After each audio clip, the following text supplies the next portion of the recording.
Hi, I'm Nico and welcome to my channel. So for today's video, I'll be sharing with you how I customize another art toy. So around 5 months ago, I was given the chance to work on an art toy and all I did was just to change the colorway and do a bit of freehand painting. It turned out nice and I'm happy with how it looks, especially because I did not really had a lot of time to spare for that art toy.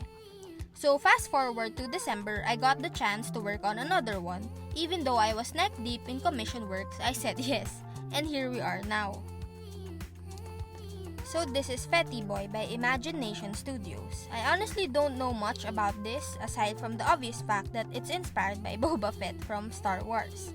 Anyways, I was told to just do whatever the heck I want with this art toy, and having creative freedom when working on projects for other people is always something that I really enjoy. It's something that makes me more excited about the project.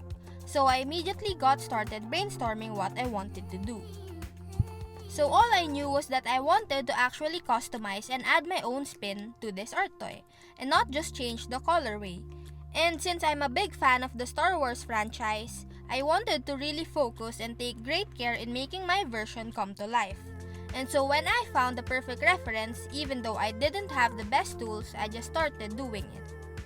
I actually was not going to do a video about this since I did not think that I would be comfortable with filming since this is my first time customizing an art toy.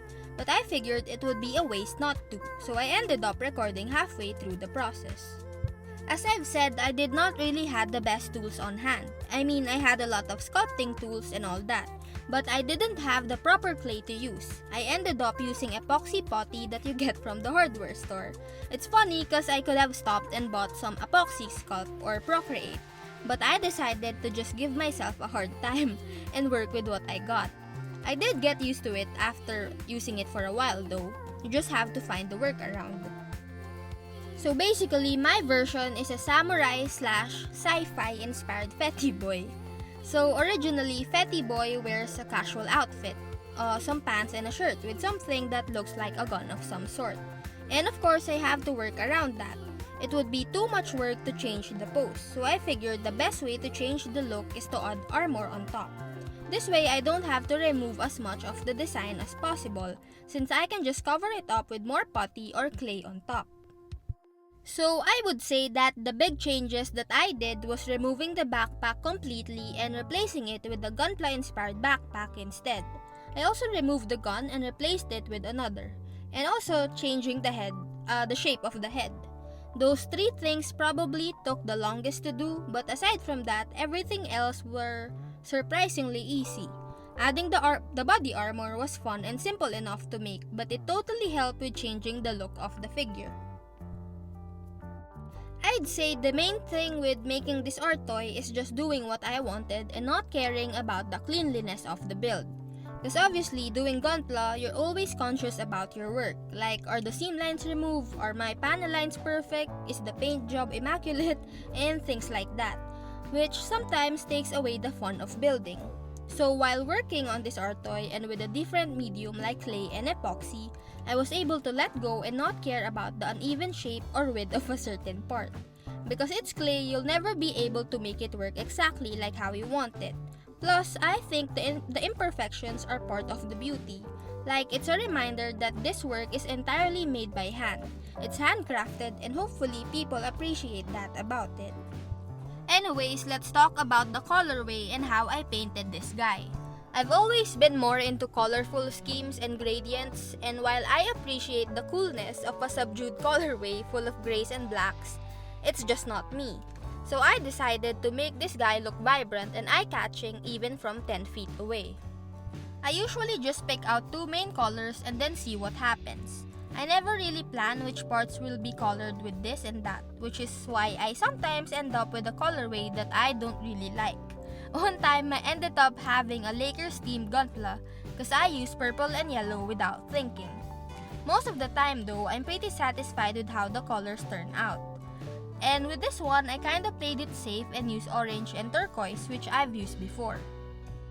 I also knew that I would be doing a lot of brush painting as that would be the better option as opposed to airbrushing and masking.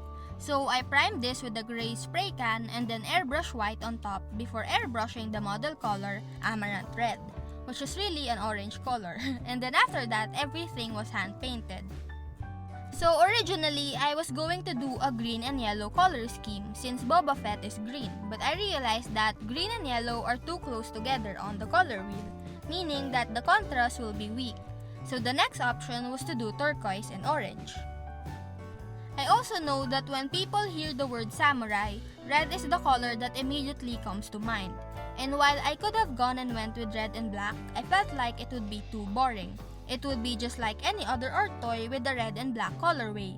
And obviously that's a lot. And the goal is to always have your work stand out.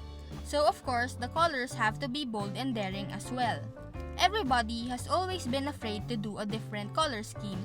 They always play it safe and does the usual, which is great and all, but for me, I've always done unusual color schemes with my works. So I simply took that and did the same on this art toy. And well, I think the end result looks nice. It's definitely different now from the original Fetty Boy, and I'm satisfied with the work that I've done on it. Overall, I'm quite proud of what I managed to do, considering that this is my first time doing custom work with putty and clay, and I definitely learned how I can improve next time. All in all, I think it took me around 10 days with lots of breaks in between to complete this project, which is actually a surprise because I expected this to take longer, though I'm definitely not complaining. Anyways, that's all for today's video. If you want to see more about this project, do check out my Patreon account. I post daily updates, tutorials, and exclusive videos. Thanks for watching, and I'll see you soon in the next one. Bye!